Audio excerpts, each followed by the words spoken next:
up. Get ready. It's going to be a very, very intense journey.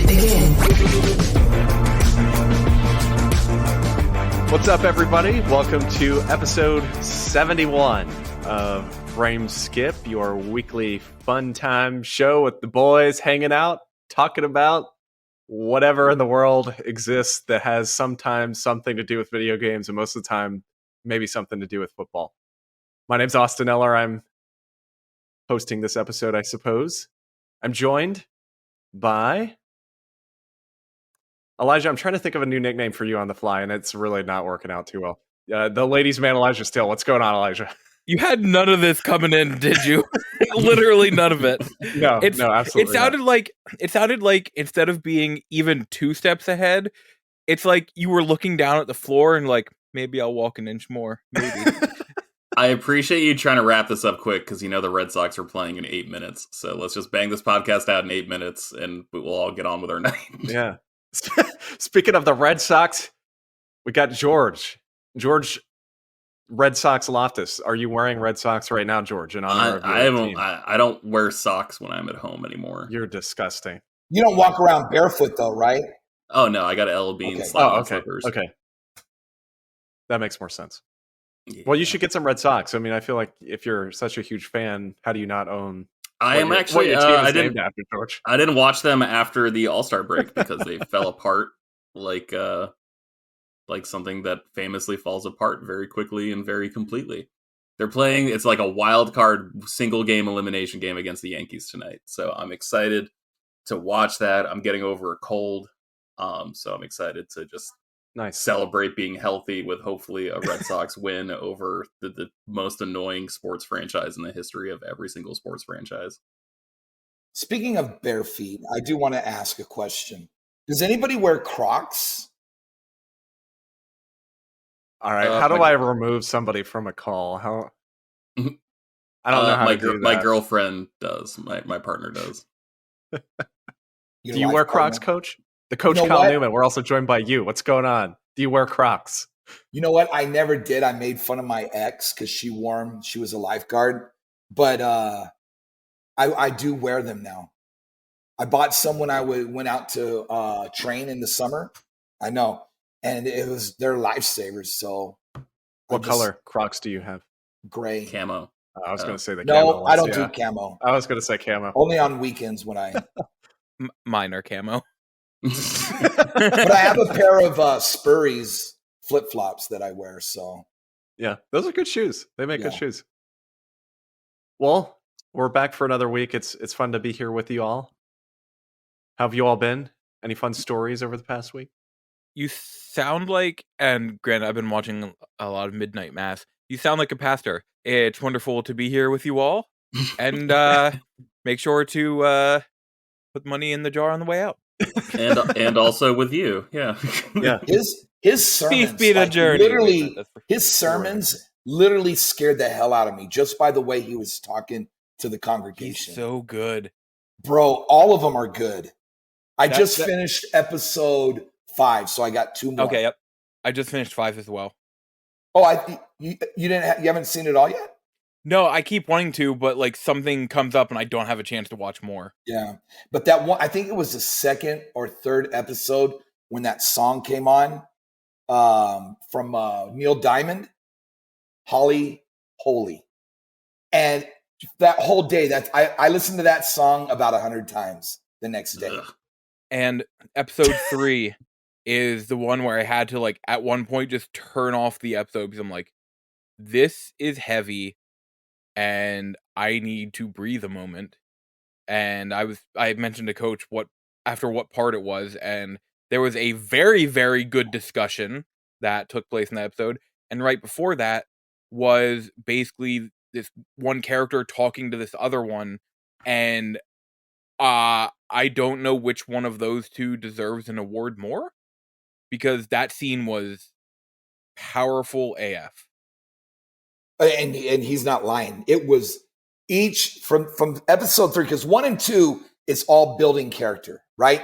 It's good storytelling. 3, it gets intense. 4, it gets more. 5, you're just like, what the hell is going on? So it's classified as horror, but I think it's more religion and just darkness with religion, Mhm. not exorcist stuff, but still close to it. And it's so good. And it's the director that did the two Haunting seasons on and amazing writer and director. For sure. Yep. I do He's want to watch that at some point. great. I haven't watched. Andy and I were talking about watching the other Haunting series because my Bly uncle Manor? actually Bly, recommended yeah. them to me. Yeah. Yeah, So they're fantastic. I love them. The And what's first cool is all the actors are in all of them pretty much. Yep. The first one is one of my all-time favorite shows.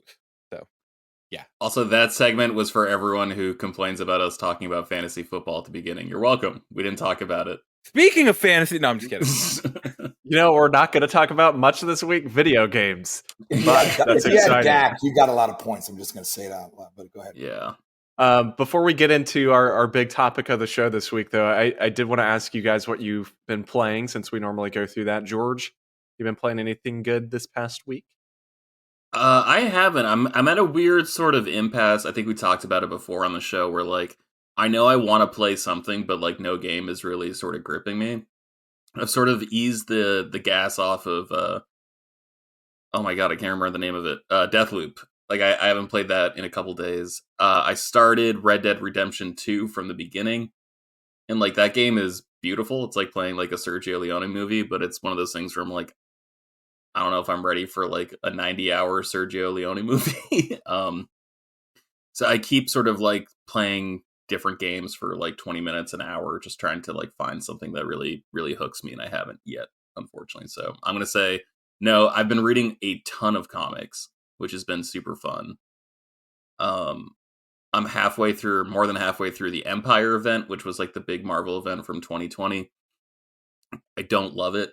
I think it's kind of boring, and it's just kind of like a reductive story where they took an old story and just like added a twist to it. I'm like, oh, so you took like this old established part of canon and then ruined it for the sake of telling like a bad story. Okay, that's a decision. So that's what I've been spending most of my time with. Have they Being had any frustrated? good events recently? Like the like annual big old yearly events? Has there been anything good? Because I feel like I haven't really heard anybody talk about. I mean, especially after, and you and I talked about this before, I got into comics back in like 2014 for a good while, and then Original Sin came out, and I was like, and that just killed it for me because that crossover It just sounds like that sucked. run was an Original Sin. I mean, it was. I mean, It was Original really bad. Original Sin was tough because I think the series that benefited from it the most was Thor, and the person who wrote Original Sin was writing Thor.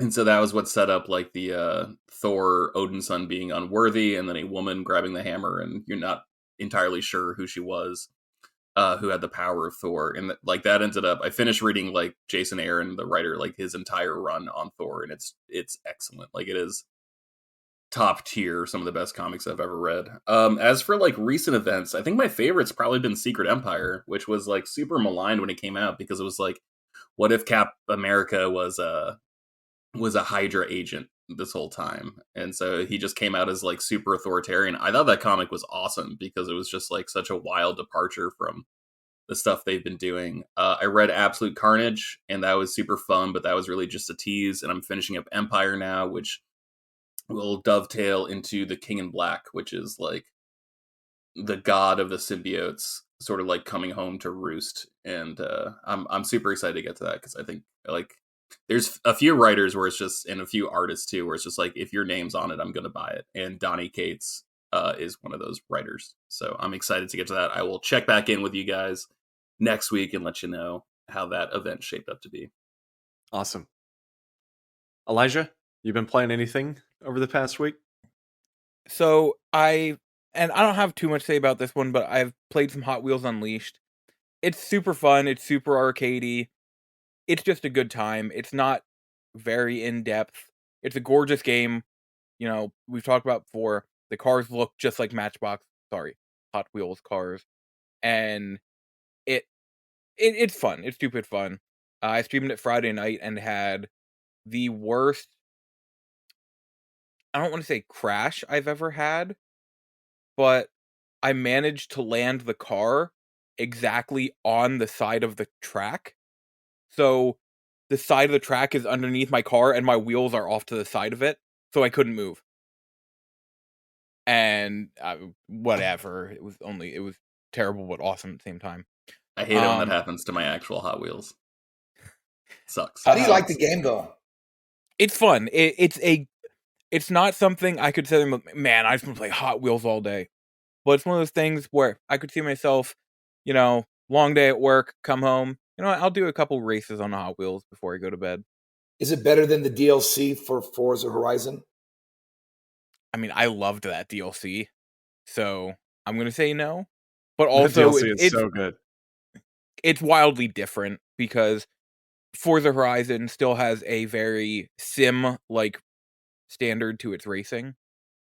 Even if even if the game is an arcadey version of the Forza series, the actual driving is still very simulation. This is straight up arcade. Like, the only time you ever have to press on the brake is to initiate a drift. And then you just like you can just hold on to the gas the entire time if you wanted. I mean, you'd be hitting a whole bunch of walls, but also you don't need to let go of it. But it's fun. It's just fun, which is exactly what I wanted out of it. Yes, George. How are the trophies in the game? Super, super gettable. Yeah. George, how did you do that? Oh, wait. But the only other game I want to talk about is a game I've been waiting for a while, Chernoblade, which is a very mild survival horror game. Like, you're basically building a squad. There are a couple characters in the game that you can get to join you, and you're finding out about your wife who disappeared. This is back after the Chernobyl incident, and scientists discovered this new I don't know exactly what to call it, like, not material, but it's not on the periodic table, but it's a material like that, called Chernobylite. And throughout the game, you're both finding out about your missing wife/girlfriend, but also about what this Chernobylite is, where it comes from, and what these people want to use it for. And it's super fun, super neat. But the problem is there is a save bug currently that hit me about halfway through the game. And I decided to not turn the game off because I didn't want to lose anything. And the game crashed on the final, like, the heist at the end. And any save I tried to boot up, because it keeps it like 15 of your most recent manual or auto saves. Any one I tried to boot up took me right to the very beginning of the game. Whew. And I knew something was wrong because you're building up this base where you build stations. You can make it homey, like beds for your squad. You need to make sure radiation levels are normal and stuff. And at one point, after the save bug, I came back out, like, in the morning, because you do, like, you sleep in your bed to go to the next day, and it had, like, all the junk around it. All my stuff was gone and had all the junk around it, like, at the very beginning of the game. But my inventory that I had in storage, I could still access, but only if I went to one of the other characters to access it. I couldn't actually access it from the storage, because according to the game, it was gone. So I'm like, all right, this is weird and I don't like it. Yes, sir, with the hand up. Okay. Coach speaking. Who are you with? Hi, Coach. Are you with Frameskip? Is this game- Frameskip podcast? Yes. Friend of Frameskip. It is Frameskip. So is this better than Stalker, the first one? I didn't play too much of the first Stalker yet. That was very, very survival. And it just, like, throws you right into things that I played for like an hour, and I'm like, I still have no idea what's going on. I can't tell. Are these friendly or enemies? I walk up to them, and they just shot me in the face. All right, that's an enemy. So I go and shoot another guy, and it's like, I'm a friendly. And I'm like, I can't tell, you look the same. So I haven't played too much Stalker yet. Okay. I am going to dig into it more. It is easier than Stalker, that's for sure. Like I said, it's very light on those kind of. I don't think I've heard that before, where it's like, oh, I stopped playing that game. How come I couldn't tell who to shoot and who not to shoot? Like I've heard a lot of reasons why people stop playing games. I'm not sure if I've ever heard that one.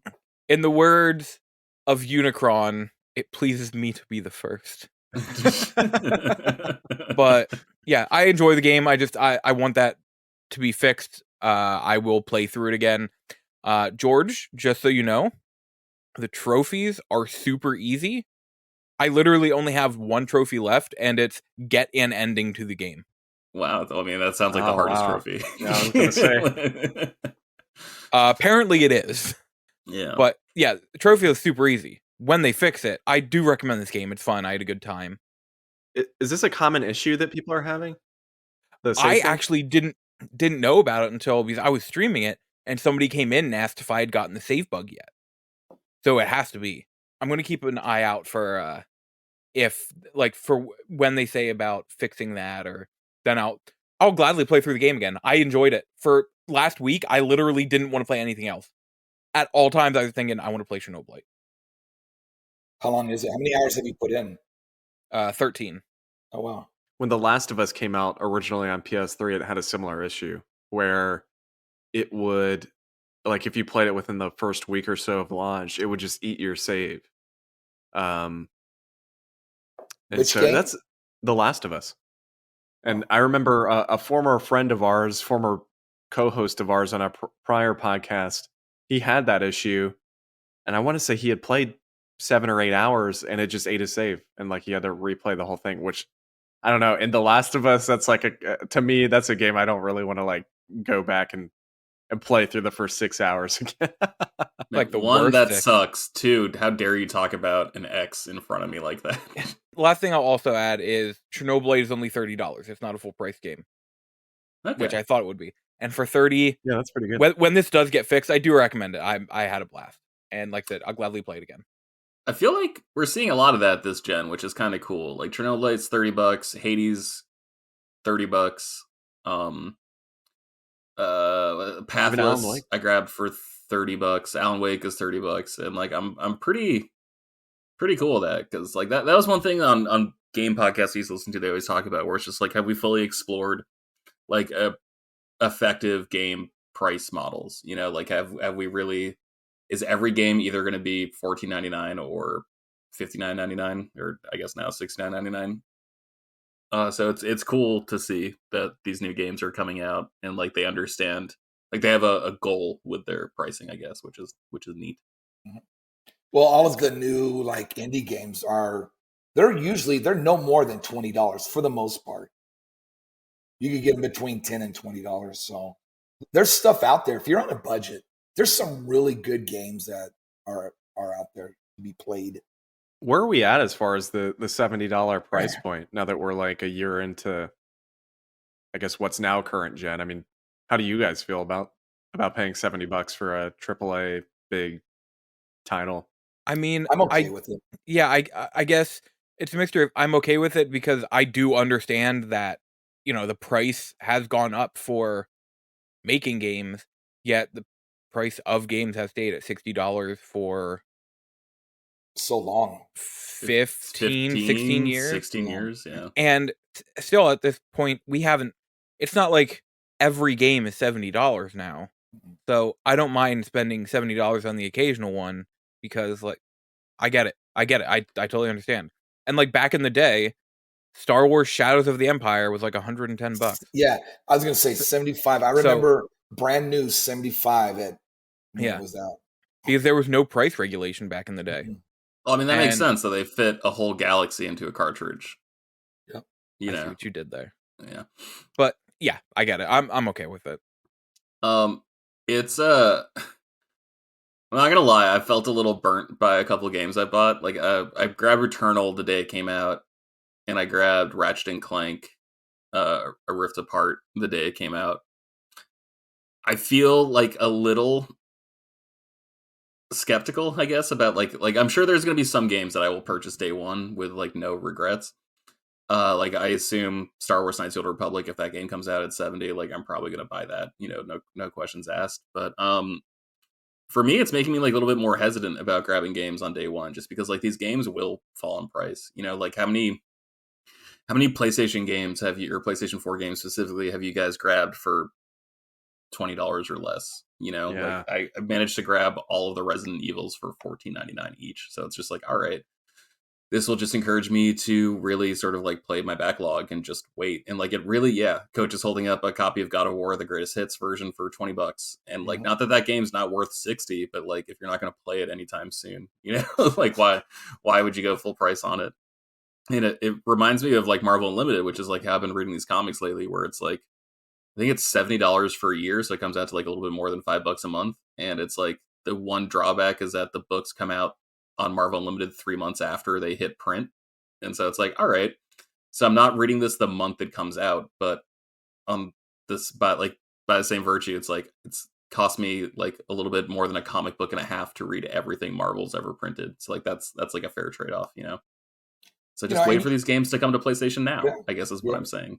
Not only that, but a lot of them, you just have to wait like, 3 or 4 months and they're like $20 off, Oh yeah, a lot of games next month are going to be off. We just have to wait another 5-6 weeks. Actually, I wouldn't even say that, because I know a lot of places are worried about like if they, their stores are open, but a lot of places are worried about having so much traffic at once with the whole COVID thing going on that a number of places said, yeah, we're starting our sales in like a week or two. Yeah, I think they did that last year, right? Yeah, and they're like, you don't have to worry. It's not like the prices are going to be different. These are our Black Friday prices.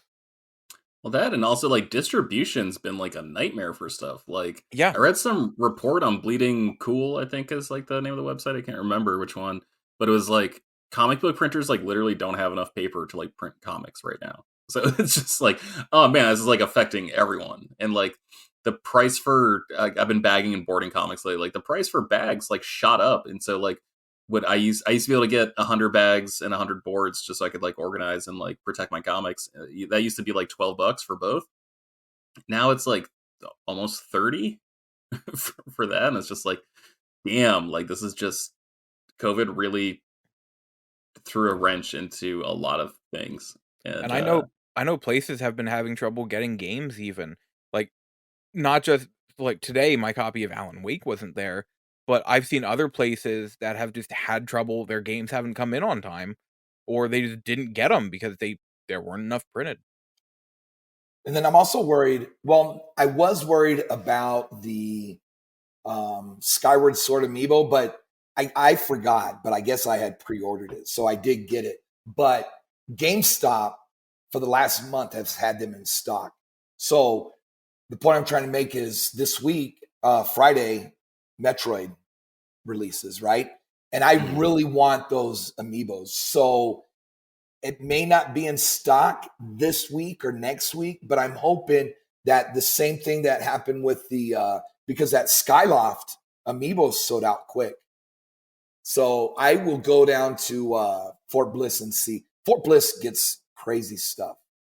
Like they had the even as of last year, they had the Wii U Mario Kart 8 edition, which I should have picked up. Yeah. Yeah, I think as far as the $70 thing goes, I mean, just for me, I mean, at this point, it's not really a hard sell because, I mean, like we said, I mean, it's been 15 years since they last shot up. I will agree with you, though, George. It's like, yeah, I get it, but at the same time, it's hard for me to get out of the mindset of like $10 more. I mean, does that mean it's like more valuable or like a better game because of that price increase? And so, certainly, I think I'm kind of at a point where I'm like, yeah, maybe I'll wait on a lot more games that are $70. Well, it's not just that. I think that like $60 was like the highest like dice roll I was comfortable with. Like $60 is like a lot of money, but like $70 just like sounds like so much more. Where it's just like, man, that's like groceries for a week and a half. Whereas like Right. $60, it's not that much different than groceries for a week Right. and a half, but it's, it's less or whatever. So like in your head, you can like compartmentalize it a bit. But I don't know, like there's just something about it where I'm like, am I going to be upset if I don't play this game the week it comes out? Like that's just like a question I've been asking myself more these days.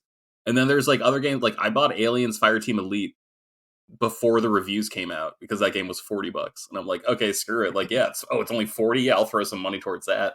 So like it does go both ways. I think it is like I am checking out more games because they're cheaper, but like it's not necessarily a direct response to other games being more expensive. But like it is Right. making me be a little bit more cautious and deliberate with Yes. how I'm spending my money. For sure. And you don't want to run into a Aliens Colonial Marines type of, because what was that, like $50 brand new, but it's only worth like Oh, I'm sure. $5, so Coach, to go back to the topic, have you been playing anything over the past week? I know you've had a lot going on. yeah, well, I felt like George as well, where I'm just kind of in between. I know Miles Morales is next, right? But I just tearing down the house and everything like that, putting everything in. But recently, I did get a new gaming laptop, so I put on Costume Quest, Nice. and I started playing through that this morning. I woke up like I don't know why. I just woke up at 3:30, so by about 5:30, I finally got out of bed and I just started playing it, and just a chill, fun Halloween game, right?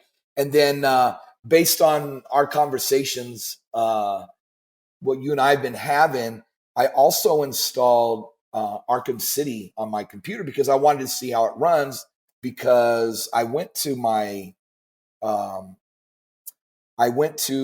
storage and brought out my Wii U, and of course I forgot my power cables, but I have my Wii U. Okay, but I got Batman Arkham Armored Edition, Batman Arkham City Armored Edition. I pulled that one out. I just wanted to see how that plays because it's been so long since I played it on there, right? So I'm going to be capturing a bunch of the release games, the launch games or whatever. So I played a little bit, some of Arkham City and Costume Quest. Nice. Yep. I haven't been playing a whole lot over the past week. I really the only game I've been playing is Deathloop, and I finally finished it over the weekend. And I adore that game, but man, does that ending just suck. It is, and I say that like very objectively. That ending it really is not good, and it's unfortunate because that whole game is fantastic. It's got really good kind of story and lore that's built into that world, and you feel like you're in this established world when you boot up the game. But the second you get to the end, it's like, man, they just really didn't write an ending in.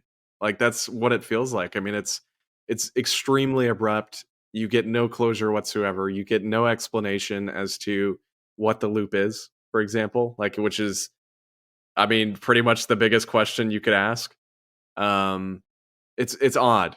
It's very odd to me that the game was written that way at the end with such an emphasis on story leading up to it and just no conclusion whatsoever. And so I'm hoping we maybe get some DLC or something that kind of, gives more answers. But I certainly don't think we're going to get a sequel, considering Microsoft owns this franchise now. I mean, I think we might get a sequel, but probably just not on PlayStation. That's true. That's possible. Have you played as Juliana at all? Yes, I have. But Is that fun? Yeah, it's really fun. It's really fun. You get a lot of kind of different interactions with it.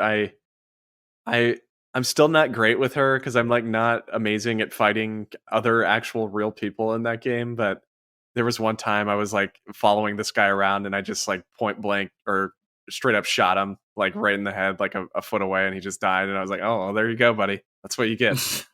That's what you get for not paying attention. So there's a lot of cool stuff you can do with her. But yeah, I mean, I still think the game's fantastic. I really wish the ending was a little bit better. And it's now that people are getting to the end, it seems like this is kind of becoming the common opinion. I've actually seen over the last few days several people I know that have beaten the game and said that they are kind of in the same boat as far as the ending goes. So kind of disappointing, but I still think it's worth playing. It's a So really, really that good doesn't affect your opinion of the game at all? Like the fact that they didn't stick the landing? Maybe a little bit, but I mean, to be honest, I think the reason I really enjoyed the game was the gameplay.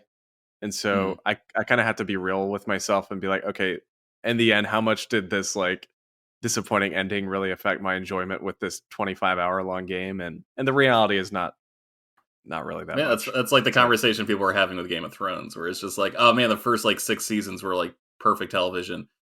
And then even like the first like 4 or 5 episodes of the last season were like incredible, like edge of your seat stuff. It's like, Right. God, those last 3 episodes, it's like, all right, but Yeah. like if you like 98% of something, doesn't that mean you really like Right. the thing? Yeah. No, and like I said, I think it's a fantastic game, and I would still say it's my game of the year at the moment. So, Cool. definitely worth playing. I would say still. Also, quick question to the group.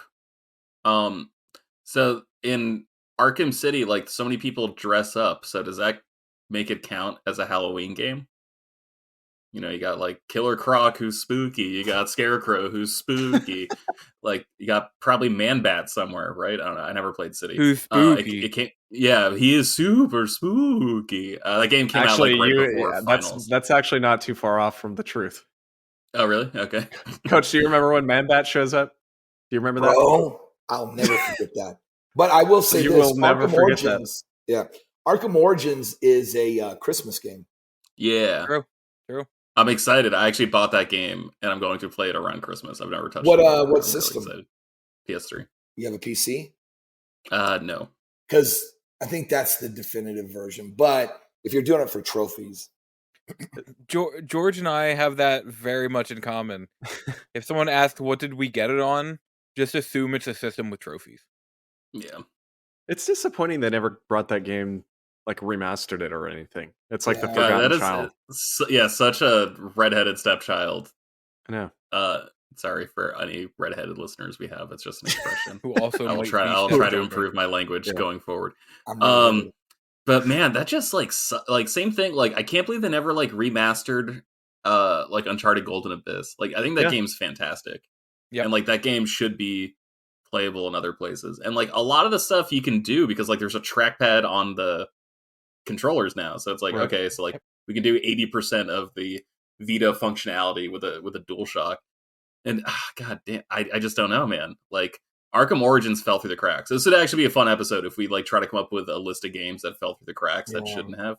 There are a lot of Mm. there's a lot of controversy with that We'll have game. to do though, that. So I like that. I can kind of Yeah. see why, but a lot of people were pissed that instead of fixing what bugs there were, they just focused on the DLC. Which the DLC, like I was watching my review of the DLC last night, and it played so much better than the game. If you haven't played the DLC, Interesting. it's really good. Yeah, it's really, really good. And they fixed the issues that they had in the main game. Plus, you get new Batman armor. So, Is this Cold for Heart is a Origins or win-win-win. Night? no Origins. Origins, okay.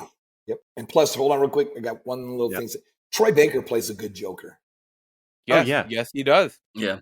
He was my first introduction to animated Joker. Interesting. Jesus. What were you doing in the 90s, my I was guy? gonna say, Oh, Jesus. Not how's that into even Batman possible? movies and shows. Man. Because my very first DC animated movie I watched wasn't because of Batman. It was because of the Suicide Squad. No, yeah, it's Hell to Pay, right? Is that or Assault on Arkham. Assault on Arkham? Okay.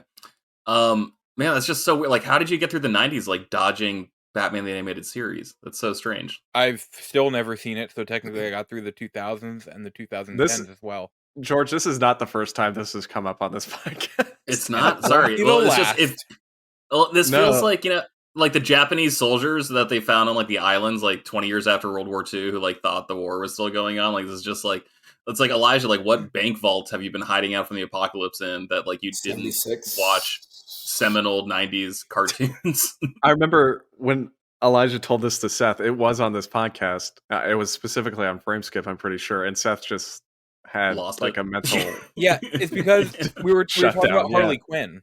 Yes. And I had Yeah. mentioned like I hadn't seen the series, and he was just like, "Wait, what?"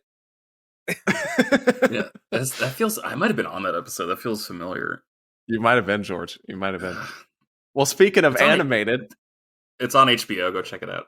Speaking of animated, that's a good transition, isn't it? We promised you last Sure. week when we were talking about the Nintendo Direct that we would give our thoughts on the casting of the Super Mario Brothers animated film being made by Is it Illumination? I believe It is is the studio that Illumination. makes Despicable Me and Minions. Minions. Yes. So they're making a movie and it comes out next Christmas. And they announced the casting. And we brushed over it last week because this is like something fantastic to talk about. And so we're going to talk about that movie. And then we've got a few castings of our own that we want to talk about that we hope get made in real life, potentially. I don't know. Maybe you guys don't hope yours gets made. I hope mine gets made a little bit. So I just want to kind of run us through the Mario Brothers casting, and we'll just kind of talk about it. But I guess I'll just start off, and we'll just kind of hit the characters, and we'll just do that, and then at the end we can talk about our overall thoughts. But they announced that, by the way, this is animated, of course. Mario is Chris Pratt himself. What did you guys think when you saw? Okay, time out. Yeah. I thought it was really interesting how quickly the conversation shifted to like, well, you couldn't get any Italian guy to be Mario. I thought that was really funny. And like there are some prominent like Italian people who work in games journalism, and like they voice what seemed like genuine disappointment. Interesting. Which I thought was very interesting, just because I'm like, oh, I didn't know that he was like a cultural icon to Italian people. Chris Pratt released an Instagram video where he talked about how much he like loved playing like the original like Super Mario arcade machine. And then he ended it by saying, "It's a Mario." And he's like, "That's not the voice. Don't worry. We've been working on the voice. You'll hear it soon." I think this is fine. I mean, like he's so good in the Lego movie, right? Like he's really good. He's really good in animated movies. No, I think he's going to nail this. And it's like as much fun as people have been making as this casting, I actually think this is Chris Pratt as Mario, honestly, is not too bad. It's just getting used to, it's going to be interesting getting used to hearing Mario with a different voice. Obviously, that's going to be the fun part. But that actor's in the movie. Yeah, but Charles Martinet or whatever. Yeah, Martinet. Yeah. Mm-hmm. So I guess we'll see what he ends up playing. There are theories that the movie is going to start out with Charles Martinet as Mario, and then Chris Pratt, like whatever character like he plays, not even if it's not like a real life character like the Lego movie did, like real life person, but like animated character that gets into the game somehow and turns into Mario. No, we gotta stop. We gotta stop putting people Jumanji into games. Yeah, we gotta stop Jumanji. We gotta stop Space Jam. We gotta stop. Funny, though. The first one was great. I didn't see the second one yet. The second one has some really funny moments, I will admit, because Awkwafina's in it and she's like genuinely hilarious in that movie. But like, man, we just gotta chill. After Space Jam, I need a break. I heard that was so bad. Tron 1 and Tron Legacy, that was our quota. We couldn't fit anymore. Oh my god, Tron Legacy is like a borderline perfect movie. I agree. The movie's incredible. Are you being serious? 110% serious. Okay, I'm so happy right now. I'm so happy right now because people like hate that film for some reason, and I think it's fantastic. It's a great movie. I know. Movie's awesome. Soundtrack's awesome. Sorry, we're getting sidetracked. Well, we're still talking about movies. Yeah, that's a good point. But let's do like a thumbs up system so far. Chris Pratt, thumbs up, thumbs down. Oh, awesome. thumbs up. Thumbs up for sure. Thumbs up. I'm skeptical, but I've also it doesn't matter. It's an animated movie about a plumber who fights turtles. So yeah, I'll give a tentative thumbs up. When you put it like that. Are we gonna see Plumber Bottom? Oh, some crack? Probably not, because he wears overalls. Okay. Yeah. Good point. Are we gonna see Chris Pratt's animated crack? I don't think so. But maybe. All right, here's where we get fun. Anya Taylor-Joy is Peach. I love her, ridiculous. so I'm in. Who is she? What has she done? I've never seen her in Queen's anything. Gambit. Right. Yeah, I guess Queen's Gambit is what she became most known for. She was I in the loved her New in Mutants, and Oh, yeah, I she is forgot. she is awful in that movie. Like that is like one of I the didn't worst see that. performances I've ever seen. Like she's great. I really like her. She played Magic, like Ilyana Rasputin, like Colossus's sister in that movie. And God, she's just awful. Like I've fallen truly, asleep truly twice bad. trying to watch that movie. I've fallen asleep movie's- during the movie. movie's Gotta be not great. honest, didn't know it came out. Yep, movie's not great. Well, like I first saw her in The Witch, and I loved her in that. And then she's in, oh god, what's it called? The one with James McAvoy. It's the sequel to Unbreakable. Oh, Splice? Is it Splice? No, No, Splice something is like a horror that. movie. Slice was Split? just Something like that. Split. That's it. Yeah, she was in that, and I loved her in that. So she's like a real person. She's like a real award-winning actress. So does that mean like Peach isn't just reading a note to Mario in this movie? Like, my are we guess. actually going to get like Yeah. conversations with Peach and other people, or is this like Vin Diesel playing Groot, where it's just like, why the f would you do this? Like, It'll be interesting. I mean, I guess it takes us back to like Super Mario Sunshine days where it had voice acting, and I don't know, that was kind of weird to me at the time, but this will be fascinating to see them interact. But I mean, yeah, where are we at? We'll keep rolling with that thumbs up, thumbs down. I've never seen anything with her in it, but I know she's liked, so I'll give her a thumbs up. I give her nothing because I don't know anything about her. I cannot stress how freaking terrible New Mutants is, but I am again thumbs up because Queen's Gambit was really good. Okay. She was really good I at that. love the concept of it. The execution didn't not. Okay. Charlie Day as Luigi. Either Perfect. my number one or my number two casting for this movie. Definitely Oh, my number God. 2. And I only know him from oh my god, why am I blanking on names tonight? Pacific Always Rim. Sunny. I only know him from Pacific Rim. What? And- He's done like 200 episodes of Always Sunny. You haven't watched that? You haven't watched one episode of that show even by And accident? you're from Pennsylvania. I've never even seen a clip of the show, honestly. Jesus Oh, Christ, jeez. Elijah. Bro. So I just want you to know. They used Turn to off the play. PlayStation every once in a while, Elijah. I'm watching like, Brooklyn Nine-Nine right now. just See, we're engage fine. with the culture, Elijah. They used to play this thing on the way home from concerts where they would name a movie or show and then all guess if I've seen it or not, and then see who won at the end of the trip. God, Elijah, that's not like a good thing. That's not... I didn't say it was. I just said that. All right, just making sure. I love you, but God dang, just like watch just once in a while. Just leave FX on. You might like it. Oh, FX has great shows. Yeah. Okay, so no, fantastic casting. I love this. Yes. 3 2 thumbs up. Yeah. Yeah. So far he's my favorite of the 3 that we've read. Yeah, same. There was a point in time where I was worried because like I'm a little older than you, Austin. So like I know you look really fondly at the prequel trilogy of Star Wars. I did not at the time because I was like a teenager when it was coming out. And then Star Trek the reboot came out, and like the first movie was so good that I was like genuinely worried about like a culture where people thought Star Trek was cooler than Star Wars.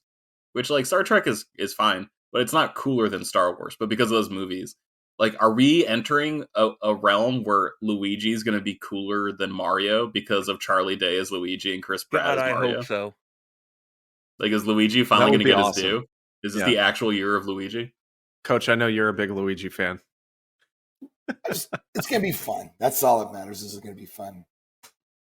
This next one is fantastic. Jack Black as Bowser. My number 1. Yeah, for sure. I mean, that's so cool. Absolutely love this casting. I love Jack Black to begin with, and I think he will do a great Bowser. We all know he can do a range in his voice. Like, he can do such a wide range. I think he'll pull it off perfectly. Yeah. Also, Yeah. I love it going around Jack Black's casting video for Bowser, and it was that video he made of him in the Speedo, like running around and doing all that different stuff. No, I love Jack Black, and obviously he's a big fan of gaming in general. He does a lot of stuff with Double Fine, and so it'll be interesting to see how he portrays Bowser. But no, I think that it's just so cool to me that like a Jack Black as Bowser is happening. Like such an awesome casting. I thought that was one of the biggest announcements when they were going through. All right. So probably the craziest casting. Just say it. Keegan-Michael Key as Toad. This is my favorite casting. Why, George? Why is this your favorite casting? I love him. I was literally watching the episode he hosted of SNL earlier today, like while I was wrapping up some work. I just think, I don't know, movies have been like really into like a postmodern kick lately, where like they just kind of like analyze the structure of like how weird something is, and like I feel like they're just going to address like all the little toadlings who aren't Toad, and like I wonder, like, is he gonna voice all of them, but like only one of them is actual Toad? Like, I'm just really excited by the possibility of him being given free range over one of the weirder character concepts in all of Mario, and he's hilarious. Like, he is genuinely a comic genius. Dude, I've watched this video so many times that after this was announced, somebody posted the substitute teacher video that he did with Key and Peele. And it's instead of his voice, it's like they voiced over him with the Toad voice. And it's one of the funniest videos I've ever seen. It's so true. So no, this cat, I mean, it's bizarre. Like, just imagining him as Toad, it's like the most bizarre thing I can imagine, but I'm so excited. It's so bizarre, but so fitting, and I never knew that I wanted it. I know. Well, it's great because this is the rebranding that Toad needed. Because the last time Toad was like in the news was when a porn star accused the then president's penis of looking like Toad. So this is like finally like he's taking the Toad back. No longer will it represent a politician's wiener. It's finally a Toad tall enough to stand on his own. Oh my god. This next one also great. Seth Rogen as Donkey Kong. I think that's actually a really good casting as well. I mean, all of these I think are great castings, but that one is also really good. Seth Rogen, I think, is a great actor. Rogen, I think a lot of people don't realize, again, like Jack Black, the range he can do. Yep. Because I've seen some people like, oh, I don't get it. That's terrible. I'm like, actually, I think he can pull this off. Oh, I 100% he can pull this off. Absolutely. I don't see it. I'm excited to be proven wrong, but I don't see it. I just think he's like generally low energy, but also like I don't know what I like really expect, because this is a Mario movie, so it's like, how involved is Donkey Kong going to be? Like, is he just like literally like it's like a celebrity shot, just like, comes up off the bench, has like a fun 3 minutes of jokes, and then just like goes back into like the closet kind of deal? Like, I don't know. Like I don't know what the role is. Like, I don't know how big of a performance it's going to be. Low energy. George, you remember him as Dirty Randy, right? That was not low energy. Yeah, I remember him as Dirty Randy. It's the League, in case anyone was curious. Okay, yeah, because I didn't know. Yeah, I don't know. Like, I think it can be fine, but sorry, we'll move on. Okay. And then we'll keep on the Kongs. We got Fred Armisen as Cranky Kong. Love it. Yeah, Love it. Fantastic. And then these last two, I actually don't know these actors, so maybe I'm just ignorant. I don't know. But Kevin Michael Richardson is Kamek, and then we've got Sebastian Maniscalco as Spike. I don't know them either. Yeah, I don't know either of those actors. Do any of you know these guys? Who was the one you said before the last one? Kevin Michael Richardson as Kamek. Okay. The next one, Sebastian Maniscalco as Spike. So, yeah, it sounds like none of us have any comment on that one. But I looked up Kevin Michael Richardson, and he played Goro in the original Mortal Kombat movie. Yeah. Oh no. Okay. Well, I'll take it, I guess. For I'm the rest even of that more cast. in now, honestly. That's what I look for in my comics. Yeah. Also, I love Mechanic? how when you pull them up on IMDb, the first thing it plays is a trailer for Trolls. Because apparently he was in that movie. Oh, he was in Young Justice. And then I don't know the last person, but like, Yeah, neither do man, this casting announcement spurred like some of the funniest text messages like me and my friends Yes. have ever had, where it was just us like, and playing Wart, like we would just like make up like new castings for people for like the fully like extended Mario family. And we're just like playing King Baba. Like it was just like we were doing it like SNL, like if it had like infinite, like opening credits. Like, Yeah, no, I mean, overall though, and of course we mentioned it earlier as well, but they did say too that Charles Martinet is going to, I guess, be in the movie somehow. They didn't really say how. So here's hoping Waluigi makes an appearance. oh man, that'd be great. But Alex, no, I you can think make an it's appearance in that. Maybe not Smash, but yeah. I think it's fantastic. I've seen so many people making fun of this casting, but I mean, they've got like some amazing names tied to it. And I understand why people are like, yeah, this is a meme. Because, I mean, Keegan Michael Key as Toad is pretty much a meme. So and I get it. even someone on Twitter called, and this was back in May, watch, they'll get someone like Chris Pratt to do the voice of Mario. I saw that. But, I mean, the reality is going to be that, you're going to have to get used to these characters being voiced by, I guess celebrity actors. I know it's going to be a little weird at first, but I think it's pretty neat casting. And the same thing goes for like when Detective Pikachu came out and Ryan Reynolds was voicing Pikachu. I mean, that was weird. Yeah. And so, but people got used to it. And so I think we'll be in the same situation. Lion King was also weird when Yeah. The live action, but it took me about 30 minutes to finally get into it. Right. I was pissed. Speaking of which, Seth Rogen crushed it as Pumbaa in that movie. Oh, good old Pumbaa. So before we wrap it up, we have a special topic here, kind of following this Mario movie casting. I tasked everybody with coming up for the cast of their own video game film adaptation. And I believe well, we all did. Before we get into that, I Yes. think we should mention who we would cast as ourselves in a frame skip movie. Oh, okay. All right, so Coach is Vin And- Diesel. Yes.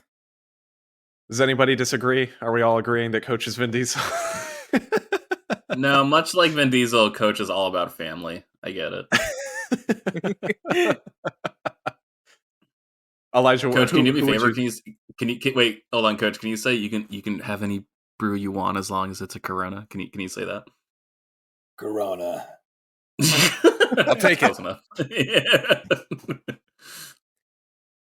I have to get Austin's out of the way right away.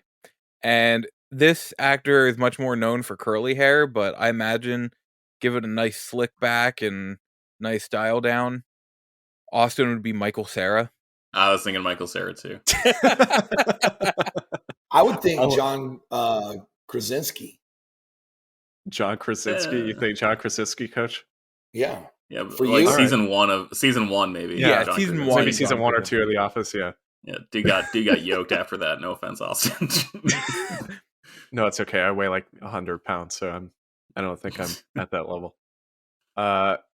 Elijah, did you have any others that you think are worth mentioning? For me, I think the perfect fit is Josh Gad. Yeah, I honestly agree with you on that. I think that's a great call. Yeah. George, I honestly didn't really know who to say for you, so I was just kind of going based off of your hairstyle, and so I said Russell Brand. I'm literally getting I scheduled a haircut for Thursday. So.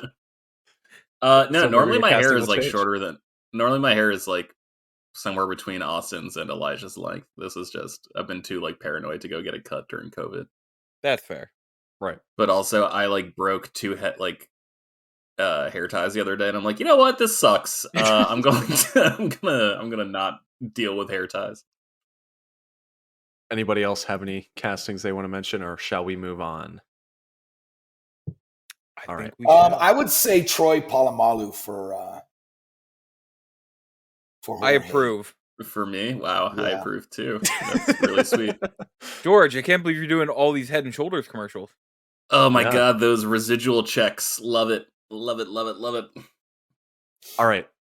So we're gonna go one by one, and we have some castings. We each have chosen, I guess, one video game and some castings that would go along with them, hypothetically, if they were turned into a film. So, George,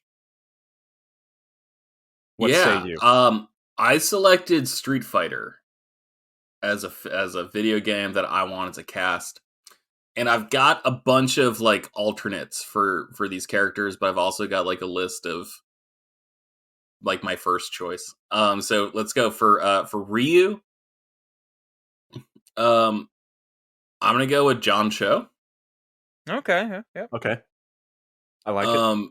My alternate for him was Henry Golding. It was tough because like all these fighters are like international and like representing their countries in the Street Fighter tournaments. Right. Like I was trying to be sensitive to that, but also like I kind of just want to cast like the best person possible.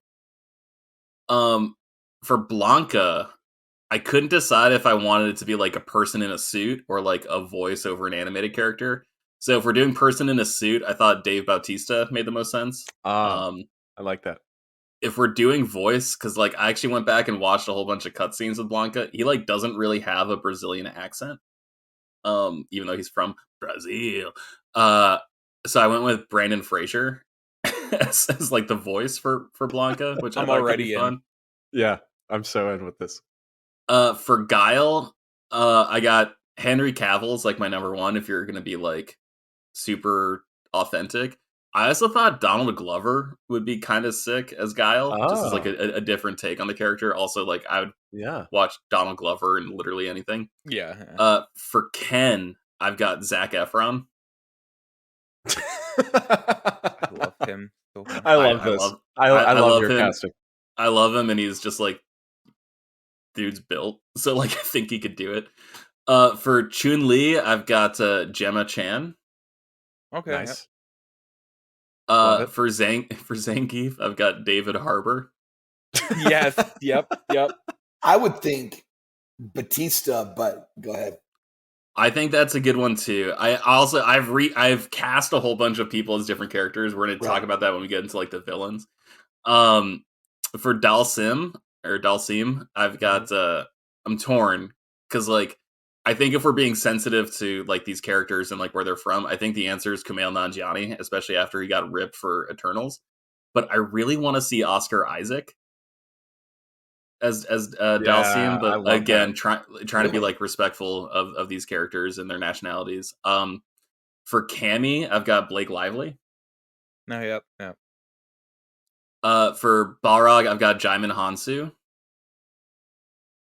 God, he's wonderful. Yeah, he is. I awesome.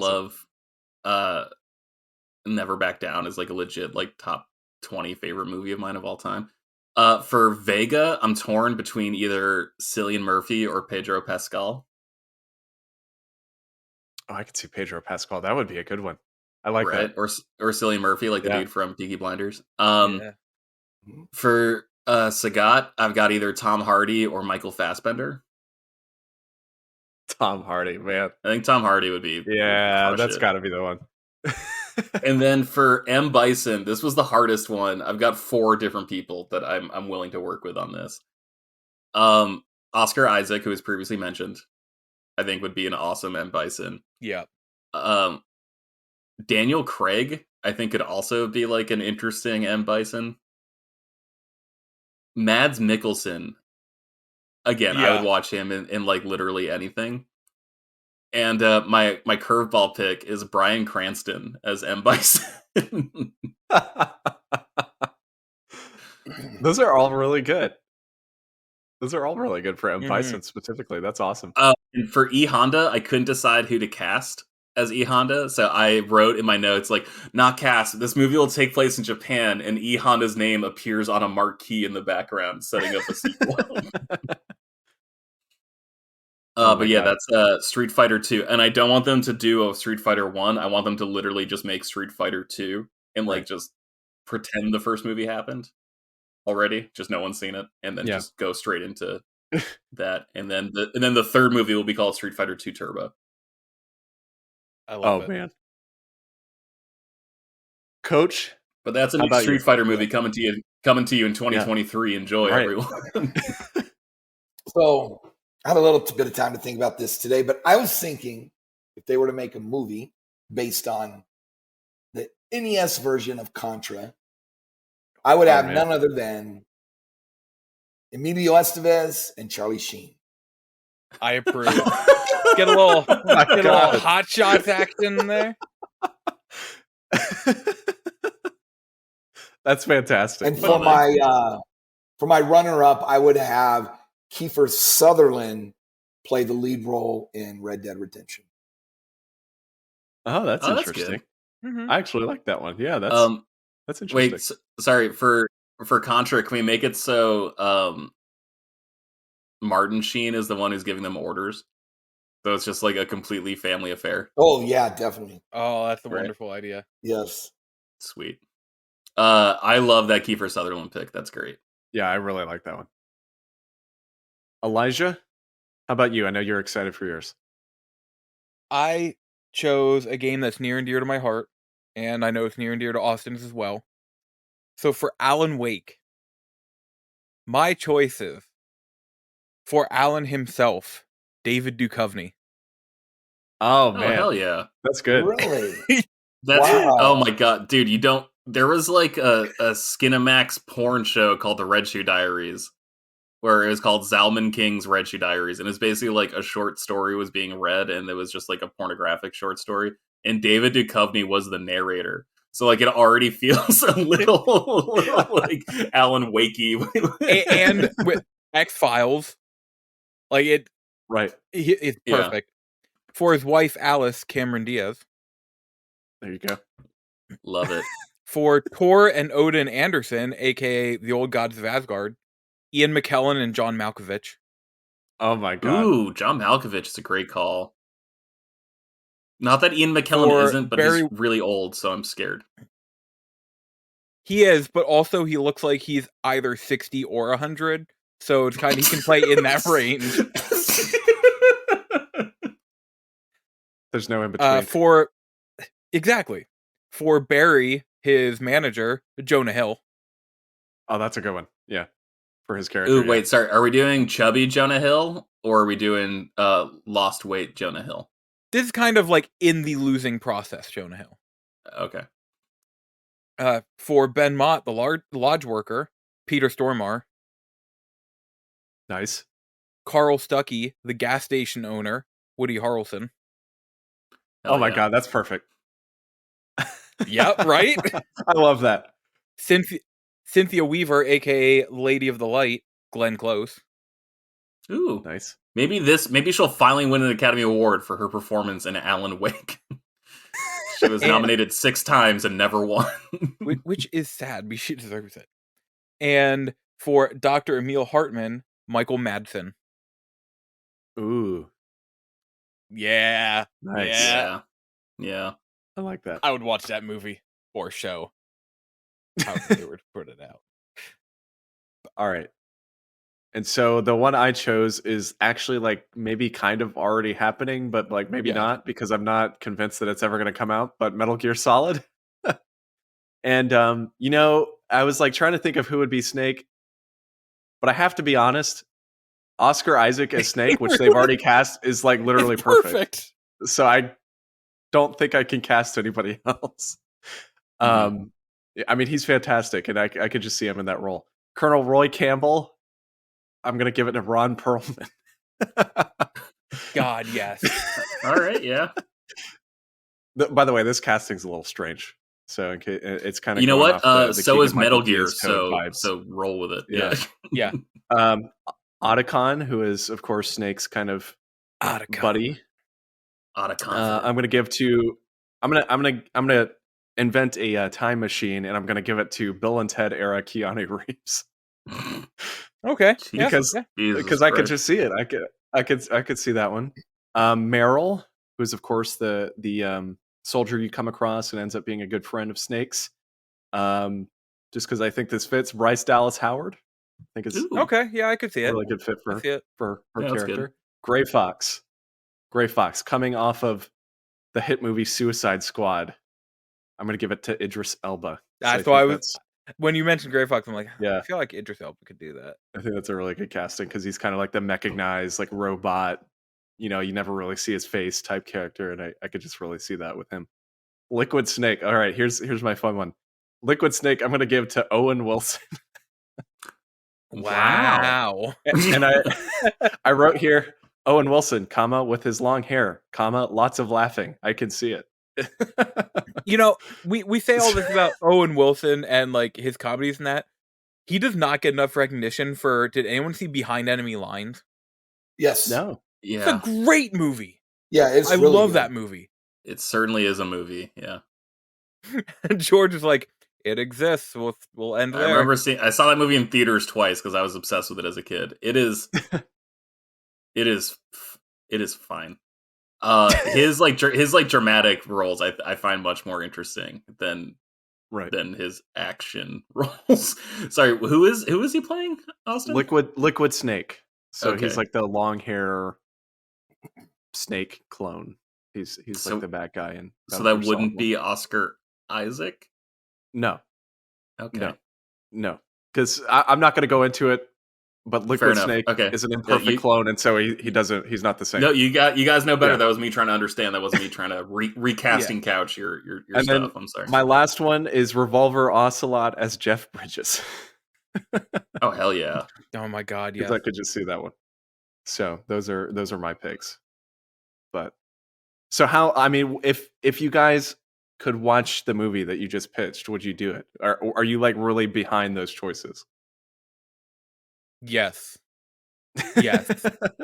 Because I don't know if I would watch what I just pitched. Look, you never asked if we would watch it because we think it would be good. You just asked if we would watch it. That's true. That's true. I don't know how long you guys spent. I really sat down for like an hour and a half. No, it was like 10 minutes. I was like researching like 2 minutes. IMDb lists. I was like, okay, show me some Asian, like some Chinese American actresses under the age of 30 with like a background in martial arts, like fighting movies. Like I actually did like some research for this. I would watch this, especially if M. Bison were Mads Mikkelsen. But I think Oscar Isaac would crush as M. Bison. He can do anything. Yeah, that's a good point. So if you're listening out there and you want to submit your own film casting or let us know if you liked our castings or which movie you would see, please do so. We would love to hear your own castings. I'm sure there's plenty of fun ones out there. I thought Oh, about church. choosing Death Stranding and like messing with you guys, but being like, and we'll get Mads Mikkelsen to play the lead character, like instead of Norman Reedus. Norman Reedus. And I was like, and we'll get Norman Reedus to play the chunky guy, like to play Guillermo del Toro's character. Like, thought about just mixing and matching. It seems like a very I thought about doing.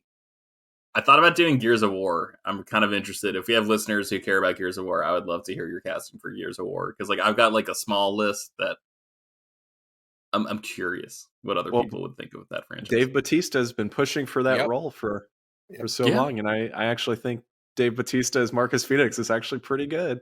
Did you Yeah. see So- they wanted him to join Fast and the Furious? And like in this interview, he's like, no, I don't want to be any part of that. But let me tell you about Gears of War. I know. So, all right. Well, I think that about wraps us up. Unless anybody has anything else they'd like to add, but I think we're done with this week's episode. So, thank you all for listening. Of course, if you're at this point, if you're an hour and 10 minutes into this podcast, you know how to listen. But of course, please share the show with your friends. Tell them where they can listen and what the show is, and make sure they listen in on us and get some more listeners for us. You can always find us on social media. Coach / the podcast itself is on Twitter at frameskippod. Elijah, you're at Loco Lizard Man. George is at PurpleBird616. And then I am at Woo! Austin J. Eller. Of course, you can also find us on Facebook and Instagram. Just search Frameskip or Frameskip Pod, and we'll come up. So, of course, like I mentioned earlier, if you want to send in your castings or questions or whatever it may be, just send them to us on social media, and we'll get to them next week. So, thank you all for listening, and I hope you all enjoy Metroid Dread when it comes out after this podcast is posted. See ya.